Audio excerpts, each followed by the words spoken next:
Hey everyone, it's Mrs. Anderson again. Today we are going to read How Full is Your Bucket for Kids? Written by Tom Rath and Mary Reckmeyer. Illustrated by Maury J. Manning. How full is your bucket? Felix was putting one of the last blocks on his tower when his little sister came in. "I want to build with you," she said. Felix scowled. "Go away, you're too little." "I'm big." "Stay back, you'll knock it over." "I can be very careful." "Go play with your baby toys, Anna." Thwack!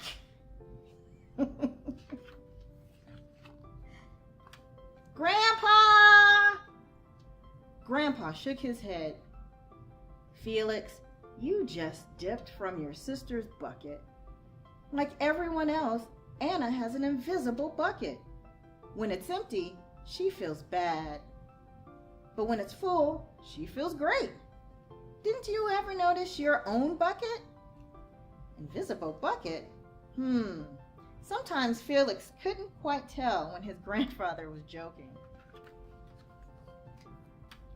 But the next morning when Felix woke up, there it was, a small gray bucket floating above his head. When Felix came down to have breakfast, his mom was in a hurry. "I've got a meeting this morning, and it's almost time to go. Anna, sit still." I know that feeling. Felix slipped on cocoa wheats, scattered all across the floor. "Felix!" yelled his mom. "You should have used the stool to reach that." Felix could feel his bucket tip and big invisible drops spill out. Drip, drip. "Ha ha," Anna laughed as she crunched the cereal with her shoe. Drip. "Get the broom and clean that up before you miss the bus," scolded Mom. With the school bus honking, Felix quickly swept the cocoa wheats and grabbed the last blueberry muffin. But before he could even take one bite, Buster jumped up and grabbed the muffin from his hand. Drip. "Hey, look at Felix's new backpack. My baby brother has one just like it." Drip. "Psst, Felix." Psst, psst. Drip. "Watch out, shrimp." Drip. It was still morning, and Felix's bucket still felt quite empty, almost empty. As he watched his classmates walk into the room, he secretly hoped they would trip and fall. That's what it feels like when you have an empty bucket. Felix slumped into his seat and waited for something else bad to happen.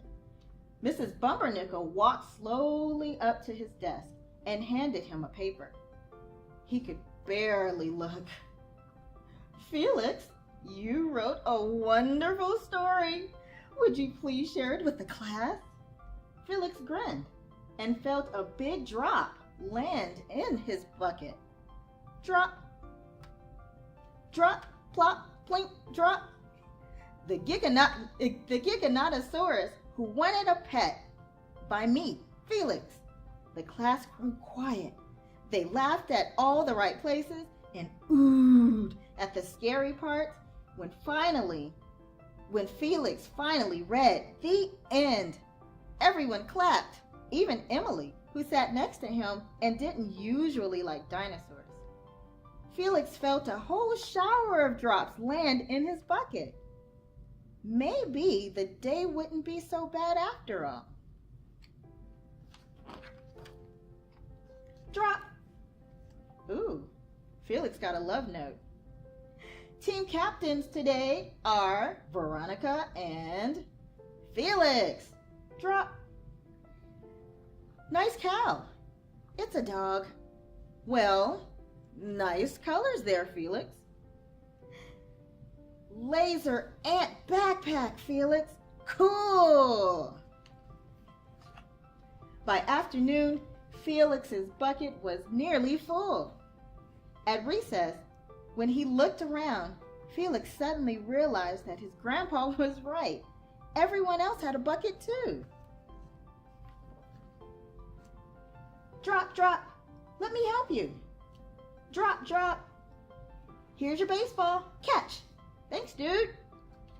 Drop, drop. Hi, I'm Felix. First day? Yeah, I'm Amir. The strange thing was that for every drop he helped put in someone else's bucket, he felt another drop in his own bucket. When Felix burst in the door after school, he shouted, "You were right, Grandpa. I do have a bucket, and I understand how it works." Then he saw Anna's torn doll.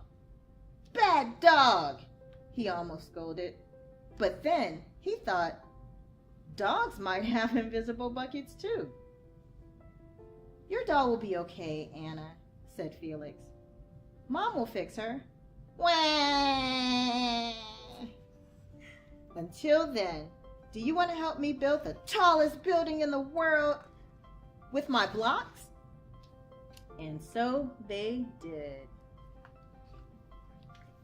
Thank you, everyone. This has been How Full is Your Bucket? Be sure to fill someone else's bucket today. Thank you. Bye.